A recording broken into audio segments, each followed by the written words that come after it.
अपनी स्क्रीन पर आप एक टफ क्वेश्चन देख रहे होंगे और ये जो क्वेश्चन है ये यूपीएससी प्रीलिम्स 2025 का काफी टफ क्वेश्चन है। और ऐसा क्या है इस क्वेश्चन में जो इसको टफ बना देता है? तो देखो मैं आपको दो चीज बताऊंगा। फर्स्ट क्या है कि इस क्वेश्चन में ऑप्शन आप देखेंगे तो इसमें पेयर में दिया गया है। ठीक है, आपको बताना है कौन सा पेयर यहाँ पर करेक्ट है, only one pair, only two pair, all three या नन। ठीक है, ऐसा दिया गया है। इसमें ऐसा नहीं दिया गया है कि 1 2 1 2 3 3 2 1 इस तरीके से ऑप्शन नहीं अरेंज किए गए, तो इसलिए ये टफ हो जाता है क्योंकि यहाँ पर पेयर पूछा है। सेकंड चीज, इस क्वेश्चन में आपको दिया गया है ऑर्गेनाइजेशन, उसके फंक्शन और ये किसके अंडर वर्क करता है। तो आपको यहाँ पर सभी चीज पता होना चाहिए। ठीक है, तभी आपसे ये क्वेश्चन बन सकता है कि ये इसके फंक्शन क्या है, ये किसके अंडर में काम करता है। ये तीनों चीज पता है तभी आपसे ये क्वेश्चन बन पाएगा।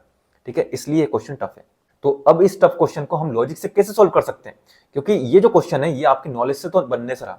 ठीक है, तो आपको इसमें लॉजिक लगाना पड़ेगा, एलिमिनेशन लगाना पड़ेगा, तभी ये क्वेश्चन आपसे सोल्व होगा। ओके, तो देखो यहां पर फर्स्ट ऑप्शन क्या है आपका ईडी। ठीक है, सेकंड है आपका डायरेक्टरेट ऑफ रेवेन्यू इंटेलिजेंस और थर्ड है आपका director general of system and data management. इसका तो नाम भी नहीं सुना होगा आपने थर्ड वाले का। ओके, तो कैसे सोल्व करें?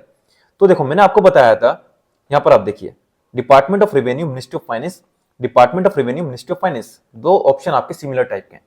और मैंने अपने एलिमिनेशन पैटर्न वाला जो वीडियो था है ना, उसमें मैंने आपको पीडीएफ जो दी थी उसमें मैंने बताया था सिमिलर ऑप्शन है यदि तो one of them is correct.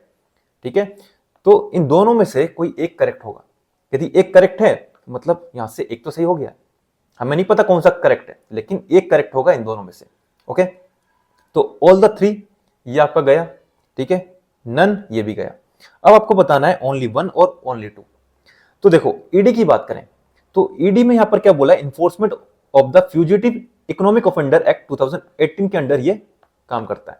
अब आपको नहीं पता किस एक्ट के अंदर काम कर रहा है, लेकिन इतना तो आपको समझ में आ रहा होगा कि भाई इकोनॉमिक ऑफेंडर से रिलेटेड कुछ तो रहता है ईडी में, है ना। ईडी हमेशा न्यूज में रहता है, इतना तो आपको थोड़ा बहुत पता होगा, है ना। थोड़ा सा आपको यहाँ पर गेस वर्क करना ही पड़ेगा तभी क्वेश्चन बनेगा, नहीं तो आप इस क्वेश्चन को एग्जाम में छोड़कर ही आएंगे, है ना। आपका एलिमिनेशन पैटर्न और यहाँ पर थोड़ा सा गेस वर्क करना पड़ेगा। अब देखो ये आपका ठीक है। अब ये किस मिनिस्ट्री के अंडर काम करता है वो देखते हैं। Internal security division 1, ministry of home affair. अब यहां पर देखो कितना इसको स्पेसिफिक कर दिया, और मैंने आपको एलिमिनेशन पैटर्न बताया है कि एग्जामिनर यदि किसी भी चीज को ज्यादा स्पेसिफिक कर दे तो वो ऑप्शन आपका रॉन्ग होता है। ठीक है, इंटरनल सिक्योरिटी डिवीजन 1। अब आपको सोचिए ईडी का इंटरनल सिक्योरिटी में क्या रोल है। ठीक है, और यहां पर एक और चीज आप देखिए, फंक्शन को यदि आप देखेंगे और किसके अंडर वर्क कर रहे हैं यदि वो देखेंगे तो आपको समझ में आ जाएगा। तो यहाँ पर काफी डिफरेंस है फंक्शन में और मिनिस्ट्री में, और ऊपर से यहाँ पर स्पेसिफिक कर दिया है। यदि हम ईडी की बात करें तो ये किस मिनिस्ट्री के अंडर काम करता है, तो department of revenue and ministry of finance के अंडर ये वर्क करता है। ठीक है, तो ऑप्शन 1 आपका ये रॉन्ग आता है, तो हमारा करेक्ट आंसर क्या हो जाएगा, ओनली वन पेयर।